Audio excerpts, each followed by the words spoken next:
Maayong hapon Palawan, ako po si Jay Zabanal at ito po ang Boses ng Palawan. Noong March 23, 2021, isang buwan na po ang nakalipas, 30 po ang aktibong kaso ng COVID-19 dito po sa Puerto Princesa. Makalipas po ang isang buwan, ngayong araw, April 23, 2021, pumalo na po ito sa 276. Ito po ay base sa datos kahapon. Katumbas po ito ng 900% ng pagtaas sa loob lamang po ng isang buwan. At patuloy pa po na tumataas ang kaso ng COVID-19 dito po sa lungsod. Kaugnay po ng usapin ito, makakasama natin si Dr. Dean Palangka mula po sa Incident Management Team ng Puerto Princesa. Doc Dean, magandang hapon. Welcome po sa Boses ng Palawan. Magandang hapon, kasama Jay, at yes po, good afternoon po to everybody. Yes po. Maraming salamat po sa pagpapaunlak sa ating ngayong hapon. Doc, 900% increase sa loob po ng isang buwan times 9 basically. Sa nakikita po nating trend sa ngayon, patuloy pa rin po ba ito natataas o meron na po posibilidad na bumaba ito in the next few days?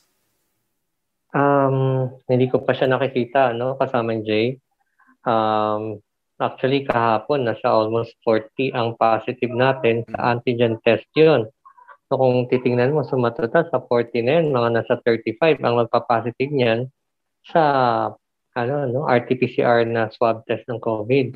Ibig sabihin, nandito pa rin tayo sa peak po ng COVID na surge natin right now, At by next week, hindi ko pa siya nakikita kasi let's say kung nag-start ngayon yung hard lockdown natin, makita natin mga 2 to 3 weeks. Matingnan natin kung bumababa na yung ating mga kaso po dito, kasamang Jay. So, wala pa to. Ngayong week hanggang next week, hindi ko in-expect po siyang bumaba. Yes po. Okay. So, yung data po from kahapon is 276. Ngayong araw po... 279, sir. 279. Yes po. Okay. Yes, Ngayong sir. araw po, ilan po ang inaasahan natin na madadagdag? Yun po ba yung sinabi ninyo kanina na na figures po kanina? Actually, yung may nadagdag na 42, Yung 42 na yan ay kahapon yan nagdagdag for the overall na 279, At hindi pa kami ngayon, wala pa kaming data ngayon for this today, ng 23 ng April, At since na ngayon ay Friday at nag-swab po kami ngayon, at it is more than 50 ang na-swab na naman natin. Wala pa tayong mga resulta po dyan, So, na-expect natin magdadagdag yan by tomorrow, po. So, yung kabuuan nating total confirmed na COVID case as of today is 554 na po. 554 ang ating total confirmed COVID yun since last year. Meron tayong 265 recoveries at 10 po yung ating death na ngayon. And then out of sa 10 na yan, holo po dyan yung ating mortality. This month lang siya ng April. As you already know, meron tayong mortality nung isang gabi, Meron tayong isang 47 years old na lalaki at isang 50 years old na babae from silang dalawa ay isa sa Santa Monica at isa naman sa Barangay Tagboros. Yes po. Okay. Doc, kumusta po yung ginagawa nating contact tracing sa ngayon considering na meron pong surge? Alam ko sinabi ninyo ng mga nakaraan pa po natin pag-uusap na madami sa ngayon and medyo mahirap. Nag-ano na po ba tayo? Nakikita na po ba natin lahat so far ng mga kailangan pong i-contact trace o ngayon po ituloy-tuloy pa din? Tuloy-tuloy pa rin ang ating kino-contact trace ngayon. At nagpasalamat nga tayo dito sa city government at nadagdagan tayo ng mga contact tracers, At pinapatest pa namin sila.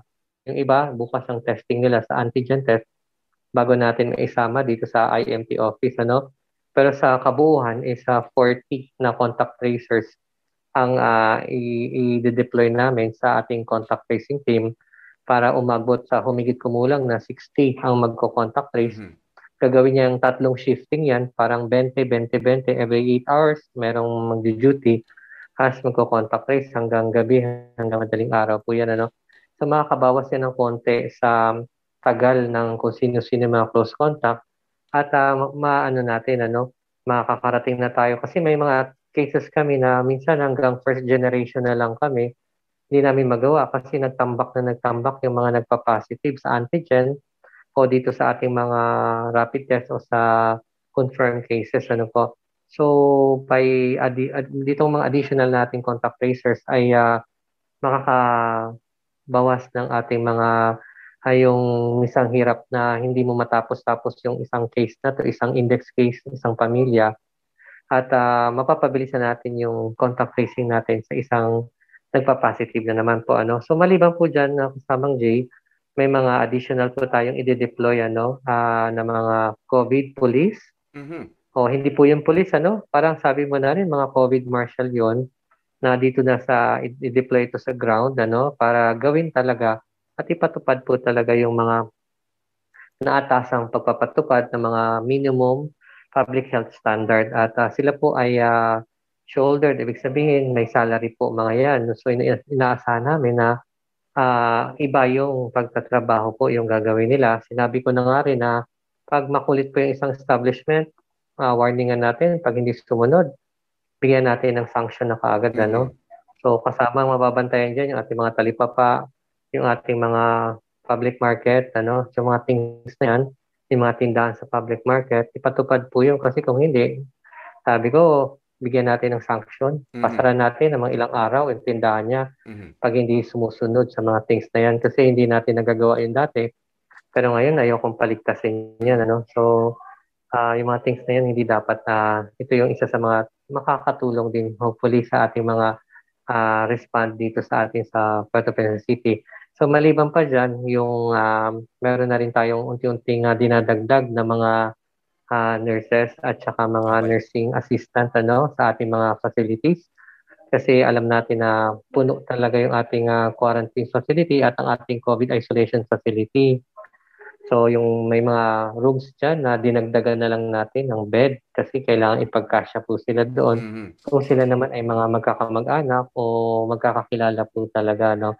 So yung mga things yan, tinatry natin i mabigyan ng ng sapat na ah, tamang dami nila para makapagtrabaho ng gusto. At ito nga yung alam mo na rin kasama din nag-start na yung di ba, Opo, no? Hard kaninang lockdown tanghali. dito ngayon sa limang mga barangay. Mhm. At actually kahapon pa kami maraming tanong po talaga kung sinong lalabas, Mhm. sinong exempted, ano. So hanggang ngayon 'yon. So hopefully po ay maramdaman sana to natin yung mga positive po nito mga 2 weeks from now. At habang maging sabi nga natin maging yung alam ng tao na nangyayari talaga na ito ay totoo at ito ay talagang seryoso talaga ang Mhm. sakit na to, ano po. Yes Okay. po. Doc, sabi niyo kanina, nagdadagdag na po tayo ng Mhm. nurse aides. Meron po tayong mga COVID marshals na idinagdag. Sinabi niyo rin to nung nakaraan na nag-usap tayo na kailangan natin magdagdag po ng mga manpower. Yes po. Natugunan na po ba yung kailangan po nating karagdagang tauhan? Gayon din po yung pasilidad na kailangan natin. Kasi sabi po ninyo, may mga pagkakataon na nagdadagdag tayo ng mga kama na lang doon po sa mga kwarto sa mga isolation facilities natin dahil kulang. Meron pa po bang idadagdag na facilities? I think meron, ano, hopefully naman positive naman yun na maaaring makadagdag tayo ng facility, lalong-lalo dito sa ating COVID isolation facility na mga 1 to 2 weeks ay meron tayong panibagong isolation facilities na pwede natin gamitin kasi ang ating Skylight Hotel, ang kaya niya i-cater I think nasa right now is nasa 40 plus yun, ano, Mhm. early 40s, ano. So, pakikita mo naman kung ilan ang ating positive, nasa 200 plus. So, hindi mo pwedeng pagkasyahin na sa Okay. Doc, medyo naputol po ang inyong audio. eh, Ayan. itong pagdagdag nating facility ay makakatulong po. Yes Mm. po. Sa mga dadating na mga linggo. Yes po. Okay. May banta na po ba? Idediretso ko na po, no? May banta na po ba na mag-collapse yung ating pong healthcare system sa dami po ng cases na mayroon po tayo sa ngayon? Nakikita ko, naririnig ko po, may mga nakakausap tayo mga kakilala natin na parte po ng ating po mga frontliners at sinasabi nila na medyo mahirap talaga yung lagay ngayon. Nandiyan na po ba yung banta na mag-collapse yung healthcare system ng Puerto Princesa?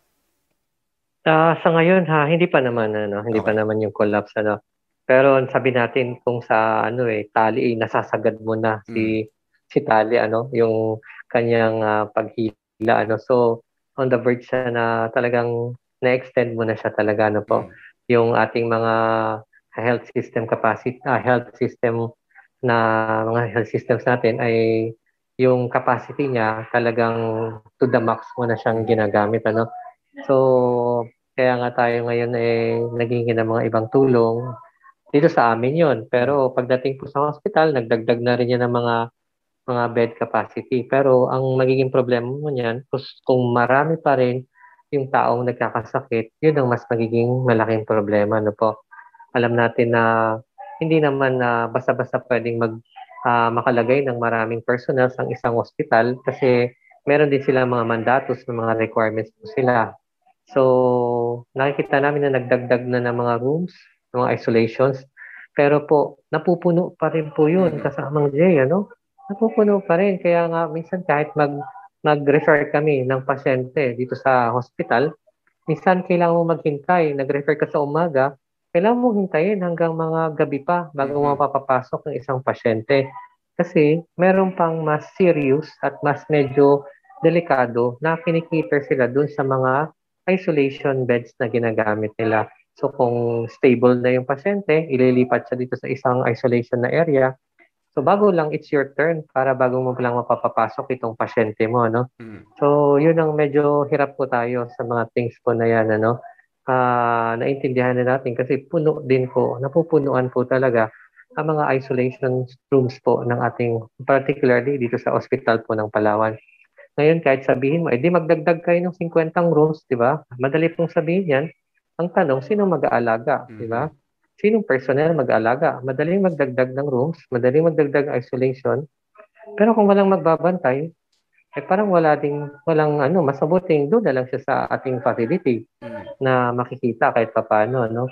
So, yung mga things na yan, parang binabalanse mo. Pero, nandun siya talaga minamaximize mo na talaga yung capacity ng healthcare system po natin right now. Kaya nga, kailangan talaga natin tulong-tulong po talaga tayo, hindi lang sa aming mga doktor, sa ating mga healthcare facilities, kung hindi pati na rin down to the ground ano, sa ating mga mamamayan, sa ating mga taong nandyan, yung mga nakakasakit, magpapa-examine, mag-refer sa amin, ma-check agad natin para hindi dumadami yung mga nahawaan po nito Mm. ng COVID. Yes po. Okay po. Doc, alam ko marami Yes po po. kayong ginagawa po sa ngayon. Siguro, ang huling katanungan ko na lang para po dito sa ating po mga frontliners. Nung last time na Opo. nag-usap po tayo, sabi ninyo medyo may mga nagpo-positibo na at may ilan na nasa quarantine facilities na rin po natin. Kumusta po sila sa ngayon? And alam natin na meron na po bang mga meron na po ba talagang mga nagpo-positibo and at the same time ay kailangan pong mas tutukan? Nandun na po ba yung alam nyo na kasamahan mo na yung nagpo-positibo sa COVID-19? Yes po, ano. Yes po, ano. May mga kasamahan na kami nag-positive at RT-PCR confirmed pa yan, ano. I think nasa 5, 7, at least mga 7 Mhm. ang karoon na ng mga ganyang problema at karamihan po dyan ay confirmed positive talaga ng COVID, ano. So yung mga banta na yan ay talagang nandyan sa atin kasi kung hindi tayo nag-iingat. Kaya nga may mga things po kaming ginawa rin right now na hopefully makabawas po yung mga protocols na dapat na sinusunod. Ano po. Pero hindi maiwasan po talaga kung hindi talaga nag-iingat ang isa't isa sa amin po dito. Pero nandyan pa rin ang banta. Pero kailangan natin magtrabaho kasi tayo naman din inaasahan ng ating syudad. So kahit na minsan mga close contact na ang ating mga kasama dito sa opisina, hindi pares sa ibang mga lugar. Pag ikaw ay close contact, ibig naman sa isang opisina, ikaw ay close contact, ikaw ay mag-home quarantine, di ba? Yun ang ginagawa mo. Pero dito sa atin, minsan mahirap gawin yun, lalo na kung walang papalit sa trabaho mo. Mhm. So kung ikaw ay close contact, mag-protect ka ng sarili mo. Kung magkaroon ka ng simptomas, magsabi ka. At ikaw ay palagi ang regular di magpapatest. 'di ba? So, kung hindi ka basta-basta makapagpahinga, magpa-home quarantine kung alam mong lalo na kung napakaimportante ang mga trabaho mo dito sa IMT, ano po. So, mayroon naman tayong sinusunod po diyan na algorithm sa ating mga healthcare workers. Pwede nating pagtrabahuhin basta't nandun lang sila sa mga mild to moderate risk lang po sila. Pero pag Mm. high risk, ibang usapan po kasi talaga yun. Talagang diretso ka sa quarantine, ano po. So, mahirap kahit dito sa branch 2 under kay Dr. Eunice. Talagang may mga times po talaga kahit yung ibang mga nurses niya. Talagang right now, sabi mo nga mahirap ang buhay right Mhm. now sa branch 1 at branch 2 ng IMT. Pero kailangan gawin, kailangan magsakripisyo po dyan kasi sino pang gagawa kung wala yung ating kaming inatasan as tumulong, mag-protect at mga laga dito sa mga nagkakasakit, ano po. So, hopefully, sana no, sa mga susunod na linggo ay mapababa na natin yung mga kaso paunti-unti at mabawasan po natin yung mga namamatay po talaga. At linggo-linggo sana magbawas na po yun. Ano, yun ang pinipray natin. Pero maliban dyan, yung tulong po talaga ninyo sa media, malaki po ang tulong po Mhm. ninyo sa pagpapaalala dito naman sa ating mga leaders ng ating barangay, yung ipatupad po talaga yung mga dapat ipatupad under sa resolution ng ating IATF at yung mga national rules po and regulations po, lalo-lalo sa ating mga public health standards. Ano po. At siyempre, pinaka-importante kay nanay at tatay na i-protect nila yung sarili nila at wala mo nang labas ng labas nang wala namang napaka-importanteng gagawin. So, mag-iingat po talaga tayo right Okay po. now. Yes po. Doc, maraming salamat po sa pagpapaunlak po sa ating ngayong hapon. Ingat po kayo at patuloy po kami makiki-update and ganun din po kaisa po nyo kami sa panawagan na makiisa muna lahat habang pinapababa natin itong mga kaso ng COVID-19 sa Puerto Princesa. Ingat po kayo. Magandang hapon. God bless po sa inyo. Yes. Yes po, ano, kasama niya. Maraming salamat sa iyo. Stay safe at survive tayo lahat. Stay safe and survive to all of us. Okay po. Thank you po. Maraming salamat po. At yan po mga kasimuna, nakasama po natin si Dr. Dean Palangka, ang ating pong commander ng Incident Management Team ng Puerto Princesa. Nasa gitna pa rin po tayo ng surge ng COVID-19 sa Puerto Princesa. Malaki ang itinaas po ng bilang ng mga nagpositibo sa COVID-19 sa loob lamang po ng isang buwan. Simula po kanina tanghali ay nagpatupad na po ng hard lockdown sa 5 barangay kung saan ipinatupad ang Enhanced Community Quarantine. Ang kailangan po natin sa ngayon ay makiisa. Pero panawagan rin po ito sa ating pong gobyerno na gawin po ang lahat na makakayanan para po tugunan yung pangangailangan ng mga kababayan po natin na apektado nito pong hard lockdown. Kasabay nito, ito po'y panawagan din po sa atin pong mga miyembro ng Sangguniang Panlungsod, Sangguniang Panlalawigan at ng ating pong city at provincial government. And dadamay ko na po yung province kahit na usaping Puerto Princesa po ito.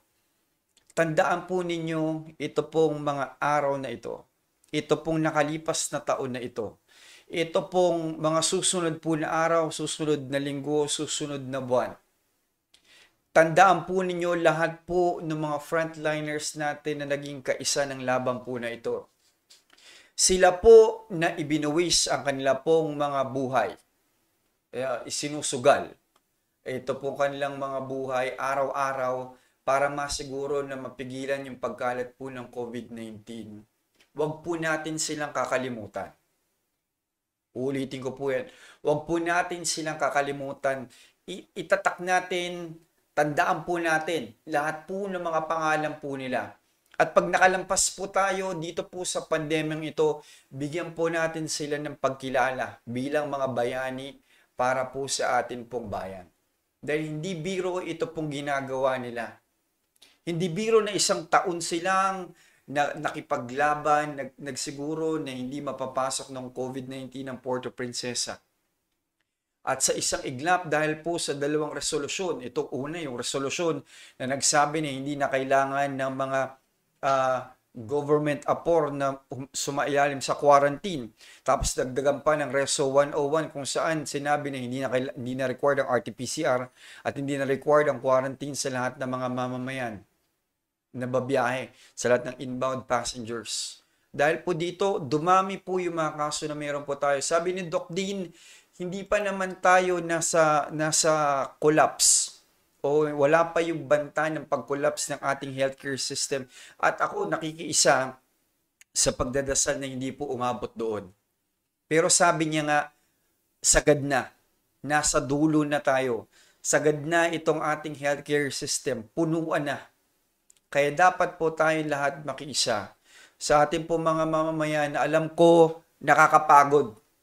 Nakakapagod na ang tangi na lambang ambag na may bibigay minsan o isasabihin sa atin ng ating gobyerno ay mag-lockdown, mag-curfew, mag-liquor ban.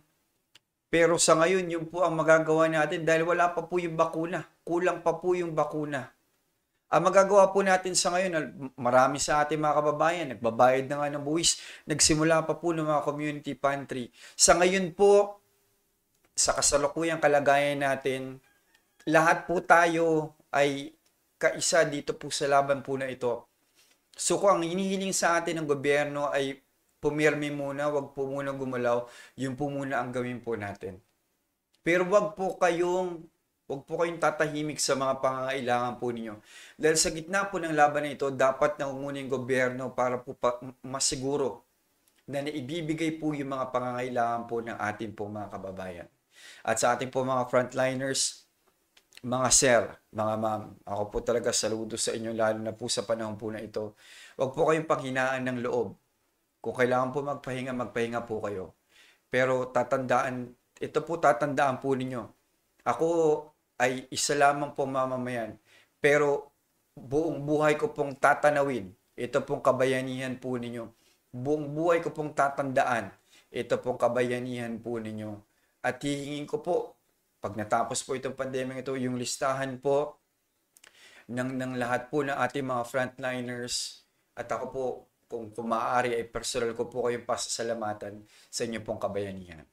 Yan po muna para sa edisyon ng Boses ng Palawan ngayon pong April 23, 2021. Ako po si Jay Zabanal. At amang salamat kanindong tanan, mahid nga po mga kasimanwa.